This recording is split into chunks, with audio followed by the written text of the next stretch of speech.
what we call small claims court. There are lots of poor people, to an example you just gave, that they have issues with others and sometimes with large firms, but the lawyer fee is greater than the fee you're claiming. It is their right.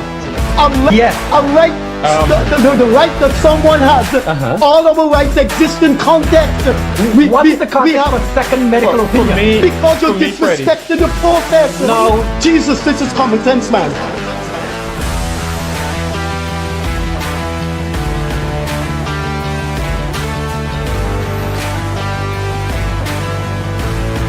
Any situation which you seem to do, you're just dealing with Afro-Guyanese issues. If one, you can't bring and pull the leaders of the African community together, you're failing. And if two, you can't put forward a future, a blueprint, and a plan for African Guyanese, you're failing as well.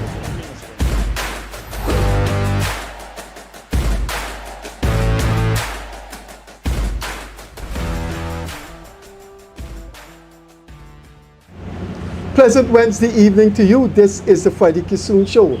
We're coming to you from Duke Lodge, Duke Street, Kingston. Our guest this evening is someone that could be considered a Guyanese icon. Former officer, former pilot in the Army, then chairman of the Private Sector Commission, also one of Guyana's successful aviation entrepreneur. But there's much more to the personality of Gerry Gouveia. And Mr. Gouveia holds a special place for us in this program because he's always been generous in donating his time to this program over the past 3 years. Tonight, we catch up with Gerry since he appeared in this program more than 6 months ago. Gerry, thanks for being here. My brother. You were in the news recently, two pronouncements. One is that concerning the security search at the airport, and the other one is nuisance behind the Marriott Hotel. Can we start with the first? Up to you, Freddie. Well, let's start with what's this thing about the security search at the airport that you voice an opinion about? Well, I think my opinion in the post was very clear. That every single person going through the airport needs to be treated with respect and with dignity. But every one of us must be prepared to submit ourselves to the security scrutiny. Because of the experience in the past of people finding things and people wigs, finding people things and people false limbs, so the security have a real obligation to ensure that every single person that passes through that security screening keeps the aircraft safe. And it means that we must all be prepared to commit and submit ourselves to that. But I make the point that it must be done where the dignity and the respect of the person being screened must always be maintained. From your research and your investigation, that was done based on the Yes. I actually probe into the matter, and from all my information, my brother, how you doing? From all my information, the young officer that did the screening was very professional and very tolerant and understanding of the circumstances. But so I'm a little surprised that the passenger did not commit and submit, and he did in fact, and that's what surprised me, because he did commit and submit himself to the request to go to the secondary screening, which happened. For him to make the songs that he made, or the protests that he made, I believe, I'm surprised that he did. Because other than that, he's a very intelligent man, very responsible, and he must know that the airport make you take off your jacket, they make you take off your shoes, right? When you go through these And if they put you through the scanner and there's anomalies in the scanner, they will probe further. That's just how it is. It's with what happened in 9/11, we can't take chances anymore. We always have to aviation safety. What happened at the gas station too? Aviation safety and security must always be of primary importance to us. Okay, Gerry, what's your problem with what's your concern with the noise behind Marriott? You issued a statement about that. Again, every part of this country Guyanese must have access to it, especially public places. Guyanese must have access to public places. But when it comes to compliance with the rule of law, I think we all must also be committed to obeying the law, and our actions must happen in compliance with the rule of law. And I remember when I was the president of TAG 15, 20 years ago, we sat down with the EPA, we sat down with the Bureau of Standards, extensive consultation with the private sector to establish the benchmarks for noise nuisance. Noise nuisance that happens during the day, in public places, noise nuisance happen in residential areas, what happens in the silent hours, what happens in entertainment areas. And so there are particular benchmarks and numbers. These are statistical numbers that the police force, who is meant to be the enforcement arm of this to ensure the law, must ensure that any jukebox, any party, first of all, these things must be approved by the EPA, especially in public places. So these are not private parties, and they must operate to the regulations, and the regulations are very clear. In fact, there's a booklet that is printed by the Bureau of Standards, distributed throughout the industry. And the fact, Freddie, I have been a big promoter of tourism in Guyana for decades. And if our intention is to embrace tourism as an economic tool for development, we have to comply with the rule of law in terms of how we behave, how we interface with hotels and the surroundings around hotels. Because if you went to Lodge where I grew up and make noise, people in Lodge might be upset with you. You go to the Marriott and make noise, you're going to find it on Travel Advisor, you're going to find it on CNN. And our country's image is very important, that we maintain an image of a country with people who are obedient to the rule of law. Let me just interject here, gentlemen, on the same topic. Now, the noise is overbearing sometimes. I go there and it's overbearing sometimes. And people just go open their trunk and they got these huge speakers and so on. And so I understand that, and I agree with you 100%. However, that is leading, or it's telling me that there is a market in Guyana, an attraction for that kind of thing. Because when you look at the parking lot at the malls, people just go. There is something that Guyana is asking for. Some open field, some open promenade, or something that the government can build or a private person can build, and these guys could go with their speaker and they don't have to affect people in that way. Somewhere, I don't know where, but probably those involved in tourism and planning and that kind of thing could probably sit down and discuss it. Don't you think? Absolutely, no, absolutely, Freddie. I think you're right. Young people need places that they could go for recreational purposes and do the things that they enjoy doing. And I think the leaders, whether it's the city council, whether it's private individuals or the government, must find these spaces for young people to go. But in the absence of that, it is not acceptable to go outside of a hotel window and do that. I think that that's totally unacceptable. The fact that we are destroying the reputation of Guyana at the Marriott by doing what we're doing outside them. What makes us, there's a difference. Let me give an example. The seawall by the old TNT Everest ground, people have been going there for 100 years. enjoying the Sunday afternoon line. I mean, obviously it's getting more and more noisy as time goes on, but that is Guyanese doing that. And if you went and built a hotel in Everest Ground, and then you try to stop the noise, now you're interfering with Guyanese, right? You gotta, because they have been there before you. Well, a hotel is coming up soon. You understand what the point I'm making? Qataris. Yeah. So I'm with you.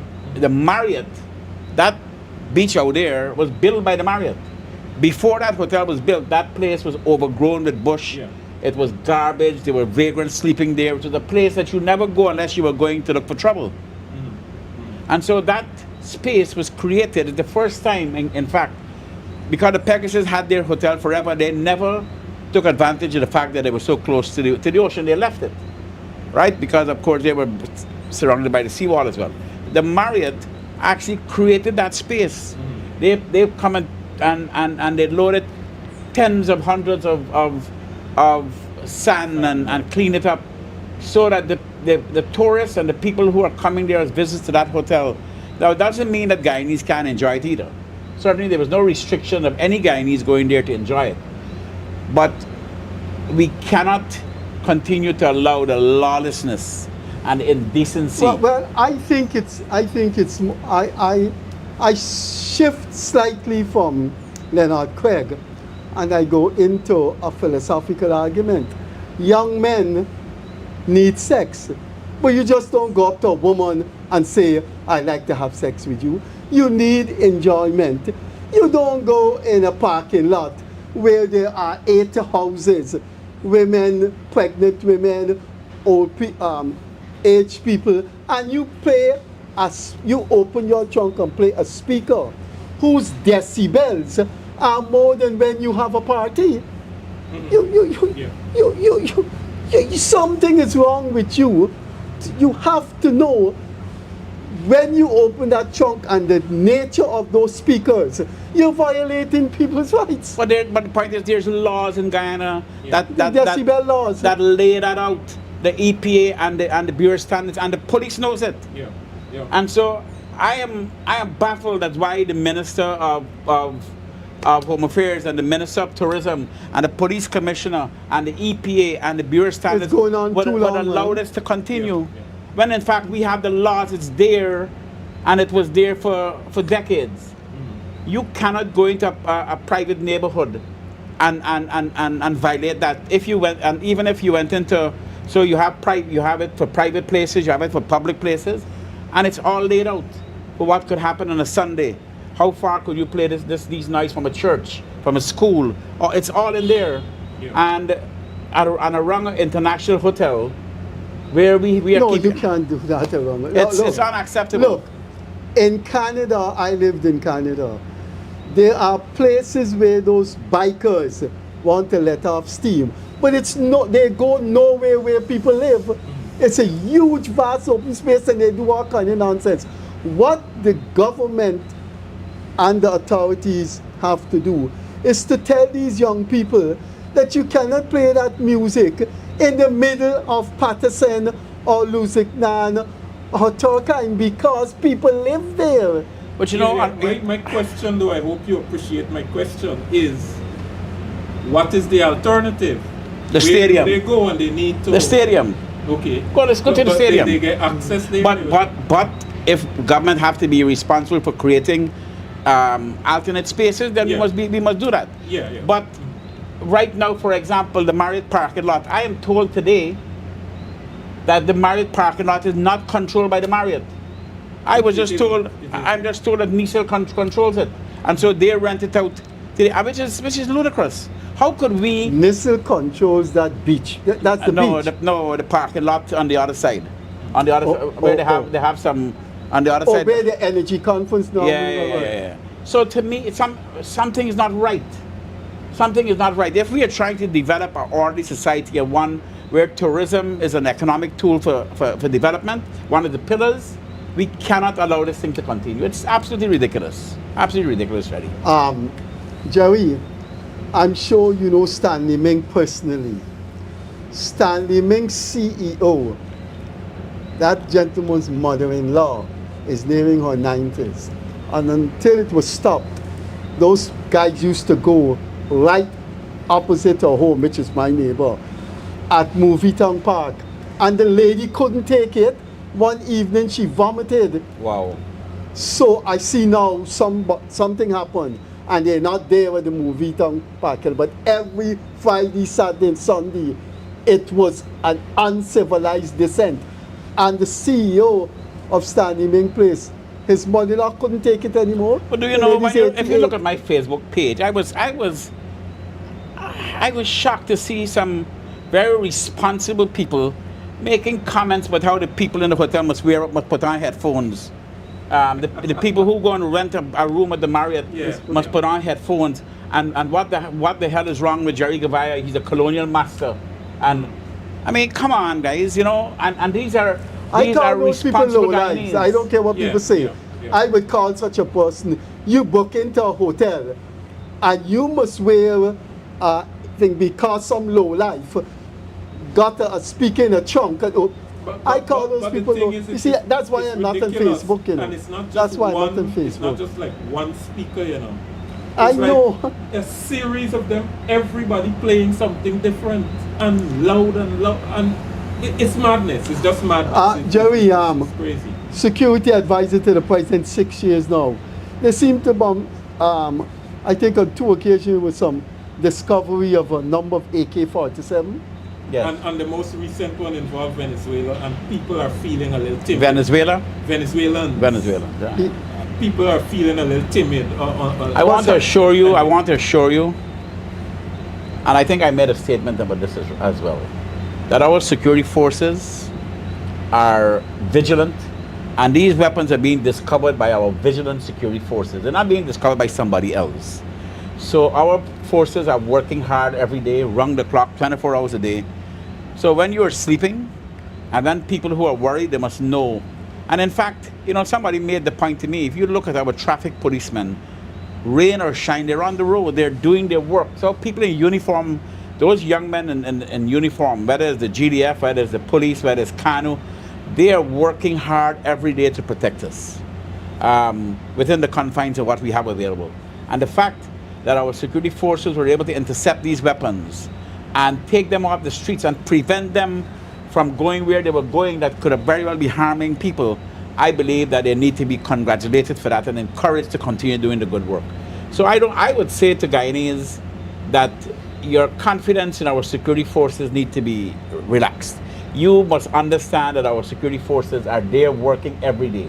I'm not saying to you that we don't have room for improvement, but certainly these young men and women that are out on the streets, patrolling, doing intelligence, intercepting, are doing a wonderful job.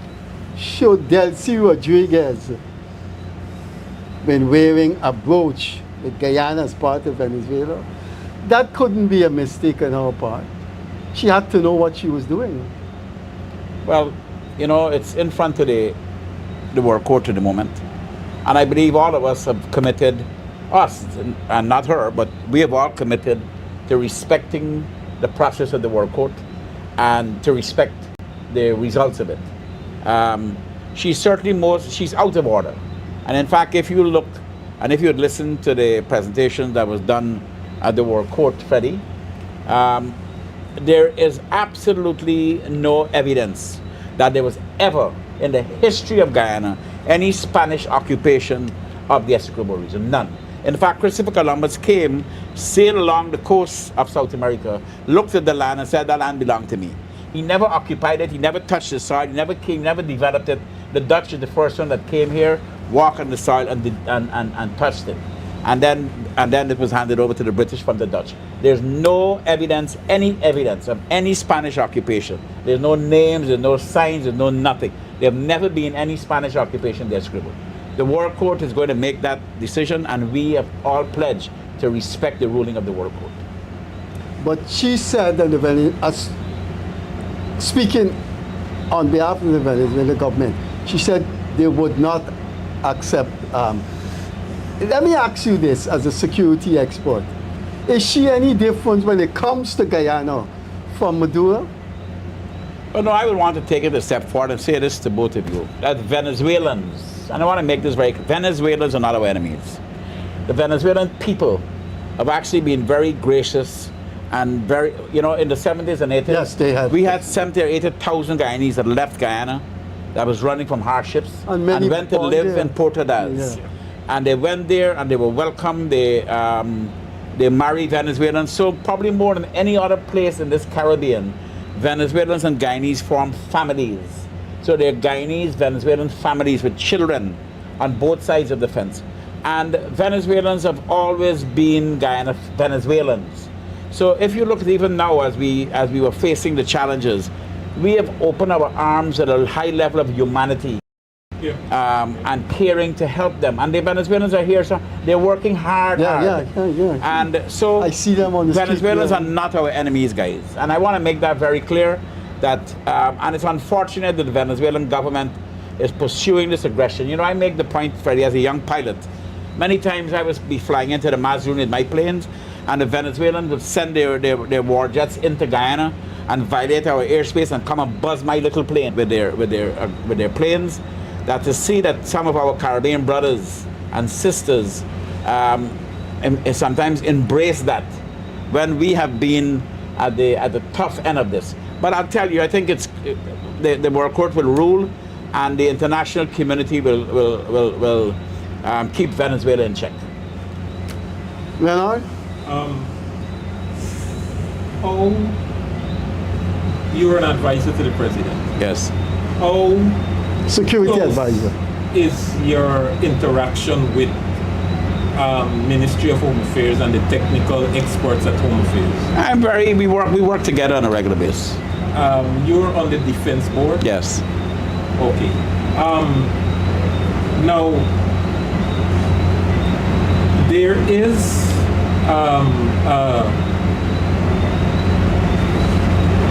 an argument and a point that people put forward about the independence celebration that was held at Fort Island. And I figure it's something that had to pass the defense people and what have you, because mostly thing. Let me just share my point of view quickly. When I heard of it, I thought... Part of what? That the independence celebration would be held on Fort Island. I originally thought that it's a made-for-TV event, which I thought nothing was wrong with that. You go with a group of army people, what have you, they have a show and fireworks and so on, and it's made for TV, not for a whole set of people to go. And then eventually, like 2 days before then is when I actually realized that people could actually go there. In hindsight, do you accept that it may have been a mistake to carry all those people there? Absolutely not. Actually, okay. Actually, I will tell you, I have been one of the, I don't want to call it one of the largest, but a very serious advocate for tourism development in Guyana. And I'm not talking about tourism where we are backward people. I'm talking about tourism where people come and enjoy our country. And so when I tell you that Fort Island is one of the crowns in our jewels in our crown, and when President Ali came up with the idea and the concept, I said fantastic, because one of the things that will happen is that Fort Island will be cleaned up. Fort Island will now be prepared for tourism arrivals, because when you go there before, it was just a place, right? And I thought as well the significance of our 60th anniversary being held in the Essequibo, at a place where the Dutch occupied.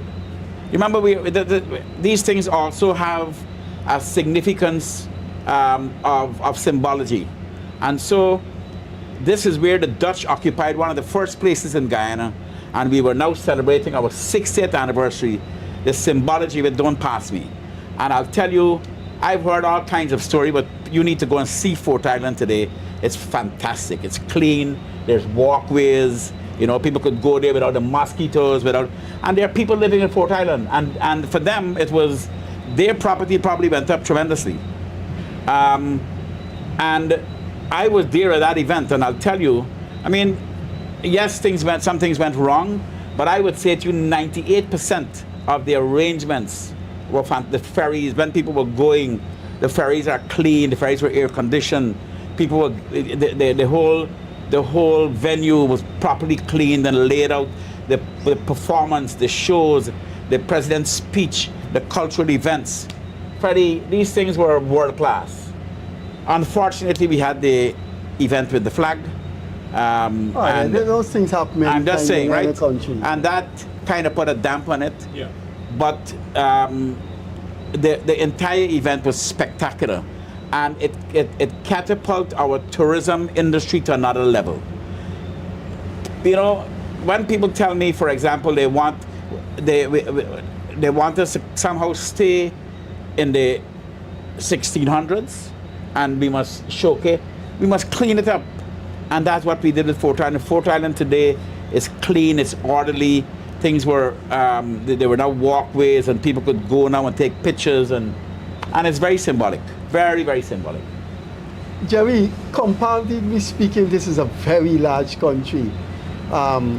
One of the industrial European country, Holland, is 16,000 square miles. Ireland is smaller than that. For such a large country, shouldn't our army or our defense force have much more planes and helicopters than they have at the moment? Could you give us a number of how many helicopters, if it's not confidential? I would like to think that should be public knowledge. How many planes and helicopters? I would say to you, Freddie, that when, as a young man, 50 years ago, when I became a pilot and I came to the Air Corps, we had planes, we had helicopters, and over the years, as our economy started taking a lot of blows, they could not maintain them, and we lost a lot of them over the years. The rebuilding of the Army and the Air Corps began in 2020. When President Ali came to office, President Ali understood the importance of giving our Army the kind of mobility that they need and flexibility and mobility that they need. And the first thing President Ali did, one of my first missions was to go to find the helicopters. And we went to Bell and we bought the brand new helicopters. State-of-the-art, world-class helicopters with the finest and most advanced systems to give our Army the tools that it needs. So we started the rebuilding in 2020, and it's continuing as we speak. So I don't want to talk with you in numbers, but what I will say to you is that there have been a major initiative and supported by the chairman of the Defense Board, who is the president, to give the Army the tools they need to protect our country. And we've come a far way since 2020, I can tell you that. The police force has an anti-crime helicopter. No, you see, remember we are still a small country, so the police force, if they need air support, They call the army. the army is there to support them, because look, every air operator is an ecosystem by itself. You know, with pilots, with engineers, with stores, with records keeping, and so on. So you have to be, because we are still in an emerging stage. We are a country in transition, in a rapid transition, and we are preparing for it. The president have actually made a commitment to, at a particular point in time, that the police force must have their own air capabilities. But we are in transition to that. This country is full of huge, long rivers. You satisfied that the Marine Corps is equipped with what they should have? Well, we are when it comes to our rivers. When it comes to our rivers, actually, we've been giving the Coast Guard the things that they need. But more particularly, Freddie, we bought a brand new patrol vessel from the United States, brand new manufactured for the Coast Guard, and it patrols our EEZ every day. People don't, and maybe the fact you asked me this is maybe the Army needs to do something with their public communication and let the nation know that we actually have a patrol vessel that is out in that water every day, 24/7. And we've just bought a beautiful, amazing ship from France being built, which will join the patrol in our EEZ to give us the kind of domain awareness that we need. So yes, there have been under President Ali as the commander-in-chief, he have been seriously committed to giving the military, the police force, and the army, and Kanu, and the fire. If you look at the fire equipment, they've spent amazing amount of money modernizing the fire service to meet to the high-rise buildings now, to airport firefighting, and so on. But remember, and people seem to forget this, we are only 6 years. 6 years into this transition financially. Yeah. Right? Moving from a $4 billion economy to a $30 billion economy. We are still in transition, and notwithstanding the fact, and this is important, that we are still getting 50% of so much. In 2 years, we may be getting 50% of so much, because then the capitalization of the oil development would have been paid off. So Guyana is on the right track, and I think the whole management of the economy to ensure that it is not done only supported by oil. So the president is ensuring that we diversify the economy and a lot of work going on. But remember, this is only 6 years into this, which is a drop in the bucket in terms of time. Leonard? All right. You wear, usually in your professional career, you wear two hats: security, tourism. Mostly, most people come to know you by that. Now, a lot of hotels. Not as a pilot? Well, I am linking pilot with security. We tell you from now. When they had the Madia fire, it's not you flew, it's your son. I accept that. No, I link that to security. That's why I didn't separate. Link it to tourism. But go ahead. Okay, yeah. Well, put it simply, Gerry doesn't fly anymore. I get you. You know, my son would be upset if I said, but why, if you have dog, you don't bark? I hear. In inverted commas. So, in Guyana now, a lot of hotels going up all Yes. around, soon as you turn. And I am not in the hotel industry, and I don't fully understand it. And I have this question: can we fill these hotels? I will tell you a story, Freddie. There was a Canadian ice hockey player, and he was a fantastic ice hockey player. Not Wayne Gretzky. And he went on this TV program, and the person interviewed him said, Joe, you're a fantastic ice hockey player.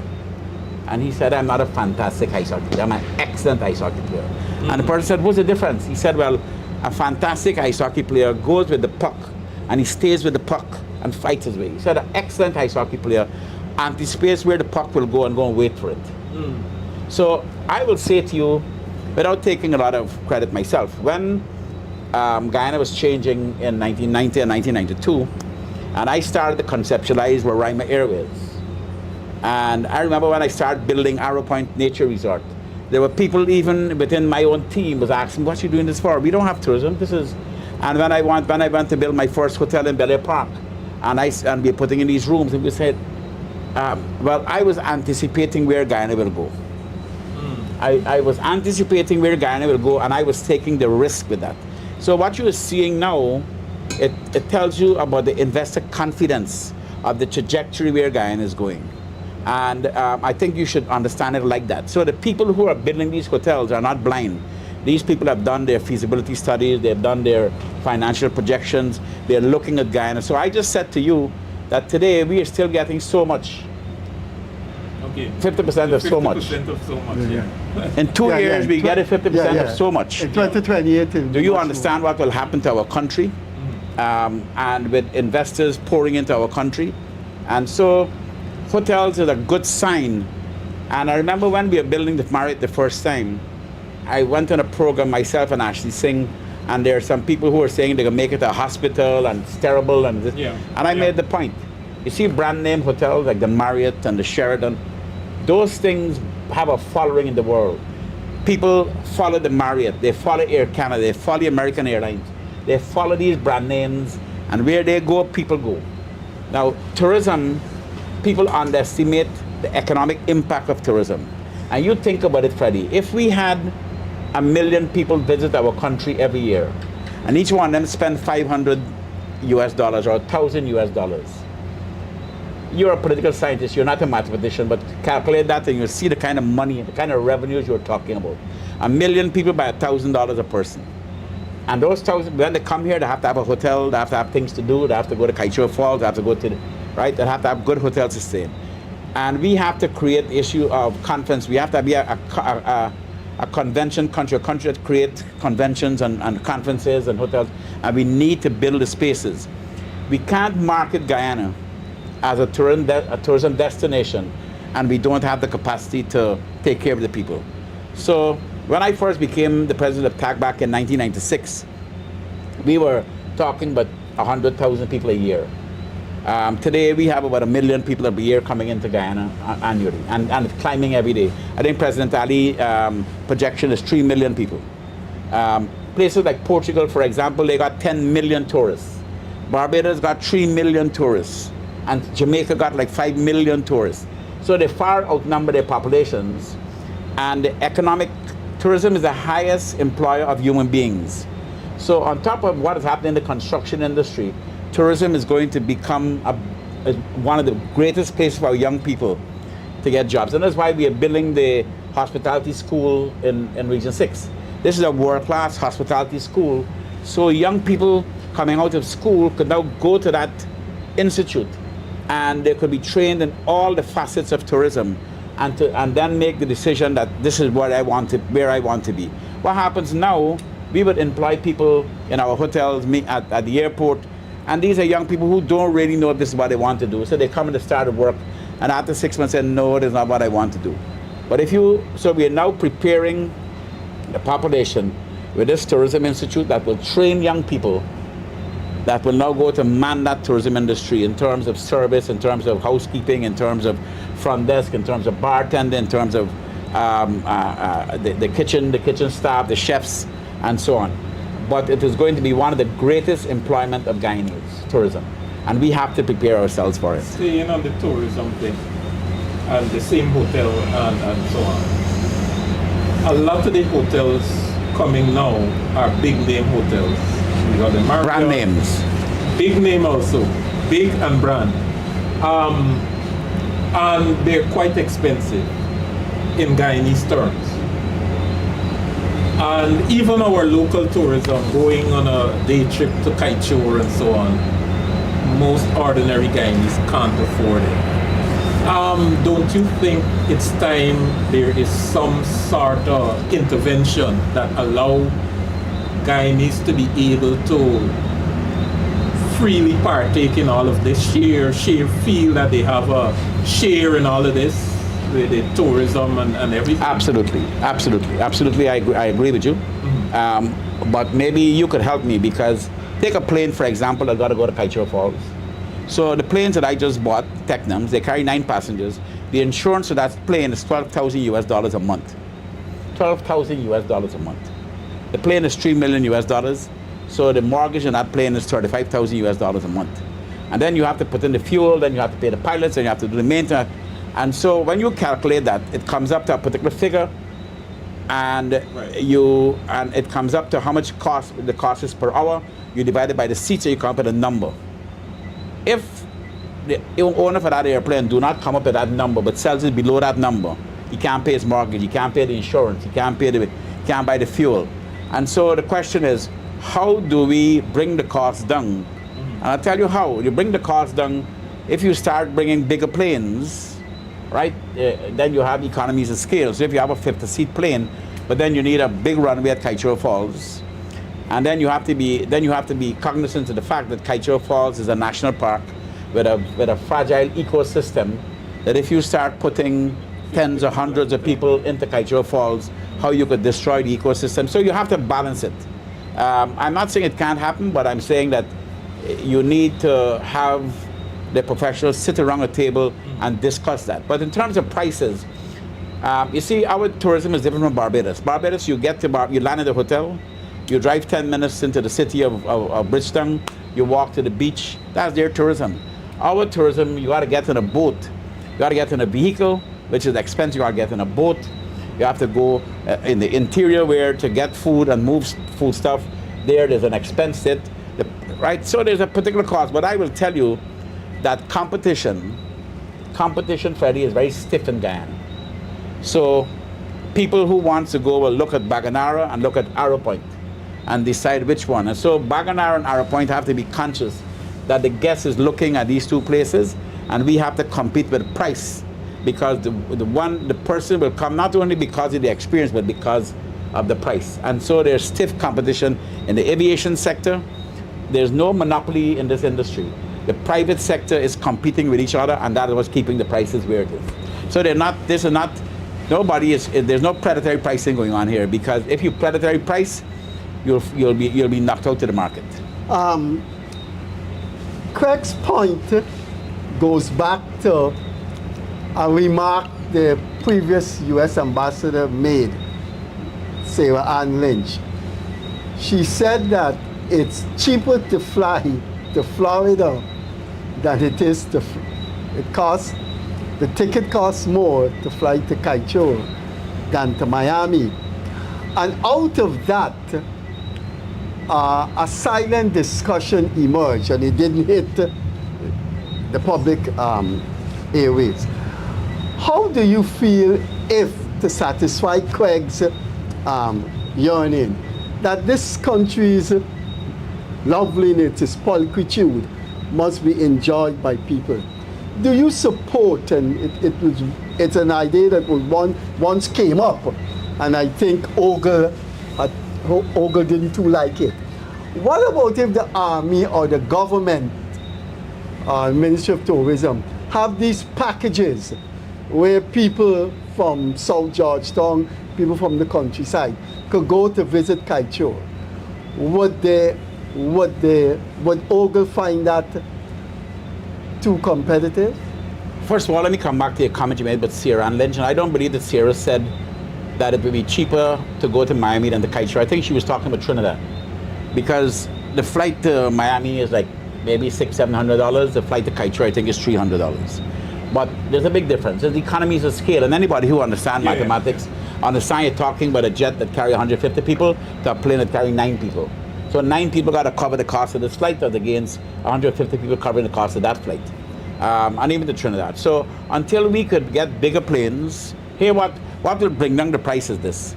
Until we could get bigger planes, first of all, which means we have to increase the size of the runway at Kaito Falls to take bigger planes. And then you have enough tourists, because now the planes have to go to Kaito, land there, and stay on the ground for 2 hours to bring the people back. So there's a cost to that. Okay. But if you had a rotating among the people, so you fly into Kaito, drop those people, pick up another set, come back. So the plane is not sitting in the ground there for 2 hours with zero revenues. And so we have to, first of all, have enough tourists flow in and out of the country. So our things like our marketing effort got to be increased. The things like doing things that are not going to be deterrent to the tourists, like blowing the Marriott with noise every night, and people are getting upset with our tourism product. So we have to do that. We have to have enough tourism flow. So we have to increase our marketing of Guyana, and we have to have bigger planes that will be able to move people, drop people, pick up people, and bring them back 2 or 3 times a day. That will bring down the cost right there. But that will cost for a lot of marketing, and it will cost for a lot of training, of our young people, and so on. And so that is the way to do that. But you cannot, now, government could, Freddie, decide from time to time to do some subsidized strips. But I will tell you, I don't subscribe. I have zero tolerance for the military using military planes to fly commercial operations. We should never encourage that. The military must be focused on our border patrols, our EEZ patrols, search and rescue, and so on. If it comes to pushing, it has to be a civilian thing. Correct. Yeah, what I have in mind, though, is that the government has created a number, let's say 3,000 a year, and create an open lottery system that it could take 3,000 citizens per year spread out between January to December. You have and you could give people vouchers. Vouchers. Yeah, I'm not against that, Freddie. I'm not against that. Let me go straight into the essence, the core of security, which is your expertise. On the afternoon of April 28, 2025, when the Adriana Young autopsy report was made public, a few hours after, in many regions, particularly Region 4, there was widespread violence. I think more than a dozen Chinese supermarkets were attacked. Some of them were burned. People were beaten. It was quickly, I would say quickly curtailed. It didn't last too long into the evening. As a security expert, do you think the era of this conspiratorial violent design to destabilize Guyana for narrow political reasons, do you think that era is over? First of all, let me say that I want to express sadness at the passing of the young lady, Adriana Young. It's sad that she died by drowning in that pool that night. But to answer your question, I will tell you that our forces, our security forces, are want to treat every Guyanese with respect and dignity, but they are going to be very firm in maintaining the rule of law. People have a right to protest.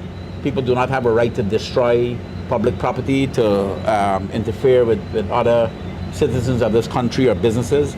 And as you saw that night, there was a tremendous amount of vigilance and firmness by our forces, and that will continue to be the order of the day. Can I cut you as a security advisor to the president? Where were you on the evening of April the 28th until it was quiet down? Were you in the police commissioner's office? You were in the operations room. And you guys were monitoring the situation. And we had our people out there. But the point is, I want to make the point to you that the issue and the point of human rights, the point of respecting the dignity of our citizens, and respecting people's right to protest must always guide us. But that do not mean that there's going to be any tolerance for lawlessness, breaking of the law, and damaging people's property. That is going to be met with the full force of the law. A question on security. There are lots of cameras all around the city. Yes, that is part of our strategy.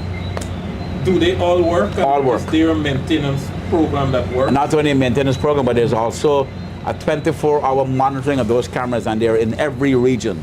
So in Georgetown, there's a massive operations center with all the screens, and there's a rows of young people monitoring those, recording the incidents. And if somebody called for a fire, somebody called for a robbery, immediately we could zoom into that. There are drones in the air at night over the city every day. Oh, really? Yes. And so the level of security operations and the security domain awareness have gone to another level. So every night you make a 911 call, and very quickly you could find, if you call from a house and that house is identified, they're not only going to have a police patrol arriving there, but they'll have a drone over your head. But something I don't understand, and he explained it to me a couple months ago. He knows about computers and cameras. You're the security man. I am a resident of the seawall. I know the seawall more than anybody in the Republic of Guyana. So I'm there often with my dog. And there's an incident that occurred there. You know, there is a police outpost right there at the roundabout. And the lady said, could you go to the camera and see what? And the policeman said, no, we have to, it will take hours to do that. We have to call somebody. I was right You there. heard a policeman say so? Yeah, he said that. Could you give me his name?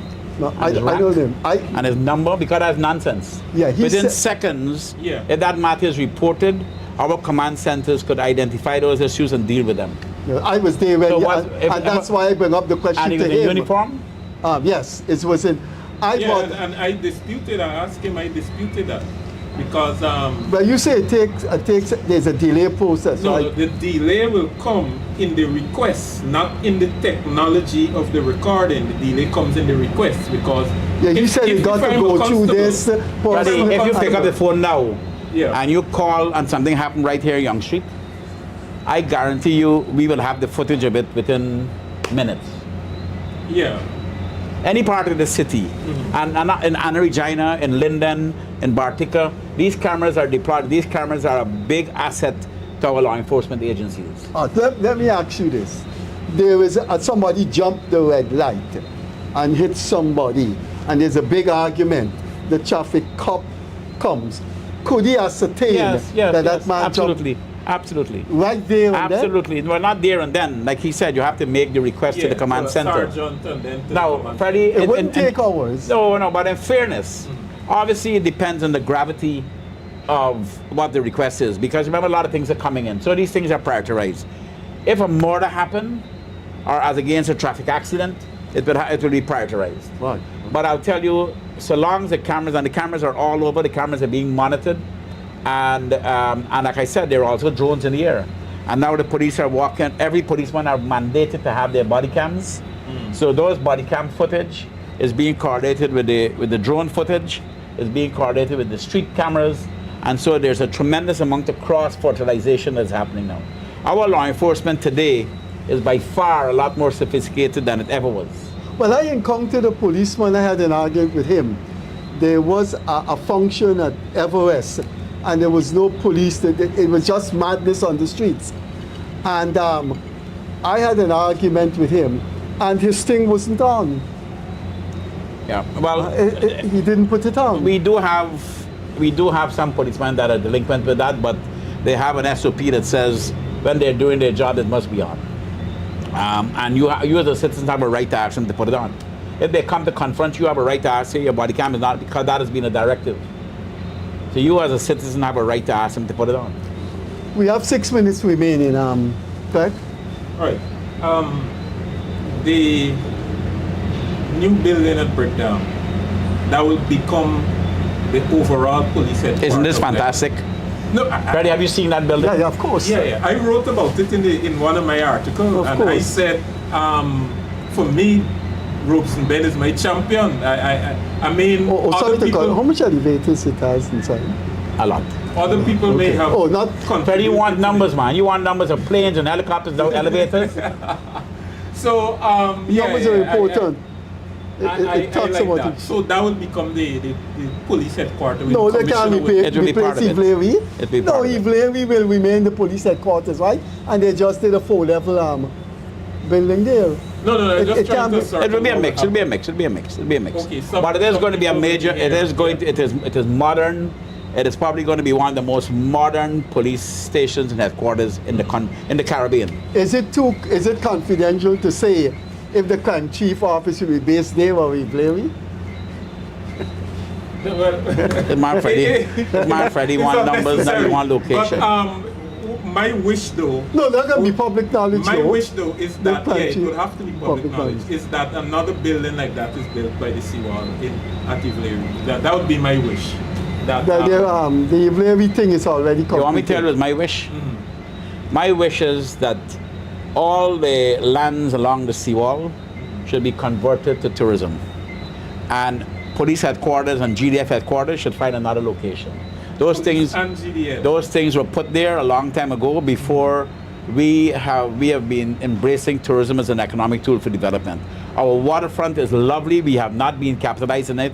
In fact, because we have not been that place, sometimes we leave it. There's garbage there. But in the new dispensation of our country, everything along that seawall. No, we need a waterfront. We need a waterfront dine-in, as you have in other places, where you actually dine in and you sit. Isn't it Demerara more suitable for that? Why, you don't like oceanfront? We have a beautiful oceanfront, and actually, you know, if you went into the Pegasus and went up into the rooms and you look to see how beautiful the ocean is, we have actually not utilized our ocean at all.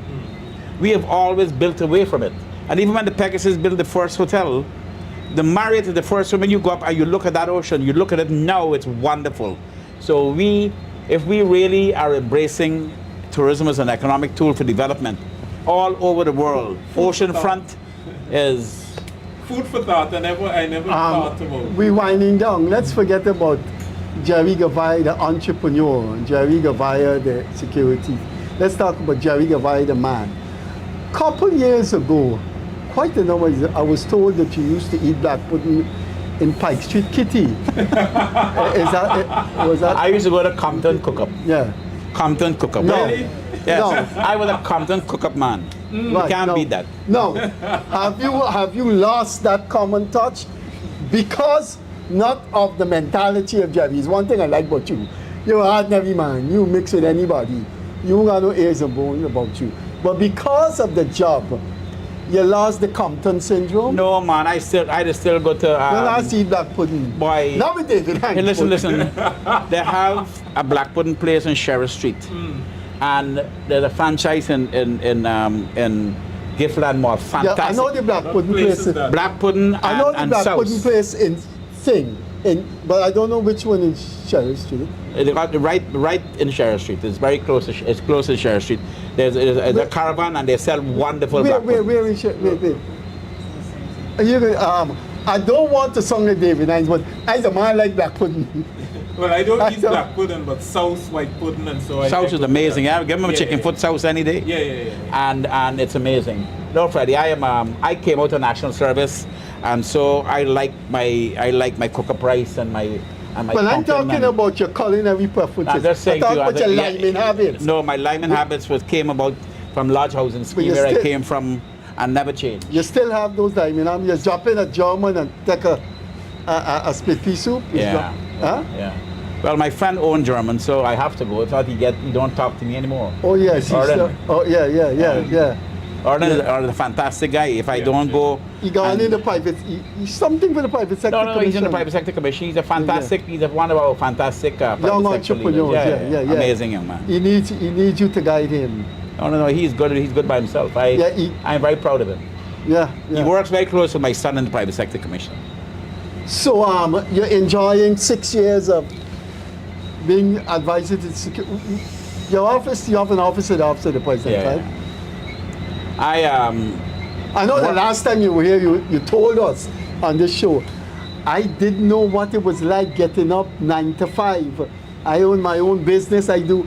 Now you're a 9 to 5 I'll tell you, man. Freddie, working with President Ali has been the most refreshing experience in my life. He's like a very not very likable likable, but let me tell you, in terms of with all the money we have, if we don't have the right leaders, and I will tell you, President Ali, and his intelligence and his vision, and he's bold and he's hardworking. You know, he wears a thing in his hand. And last night I was sitting with him, and he was showing me how this thing measures his sleep, how much sleep and how deep sleep. And I said, I want to see how you're sleeping, and I'm seeing 2 hours. I said, we can't have our president sleeping for 2 hours every night. But this man works with energy and dedication, and we are very lucky to have him as our president. But we need him to sleep a little more. Yeah. 2 hours sleep? Yeah. He wears this thing in his hand and measures. For me, He has a personal physician, of course. He could do his 2 hours. It's only for 5 years. After 5 years, he could then reduce. He has 4 years remaining. Yeah, that's what so you are mentally comfortable and happy with your new dispensation? No, absolutely. I would rather have it. No, at this stage of my life, serving Guyana at this level, which I'm working with President Ali, it's delightful every day. Every day is a challenge, and working with him and his vision and his energy energizes me every day. Our time has come. What note you want to end on? I want to ask you something quickly. How do you see 2031 configured? Well, I hope continuity, Freddie. And I made this point to somebody. I have been a private sector leader for 30 years. I went as president of TAG, president of Chamber of Commerce, and unfortunately, sometimes we have a tendency not to have continuity.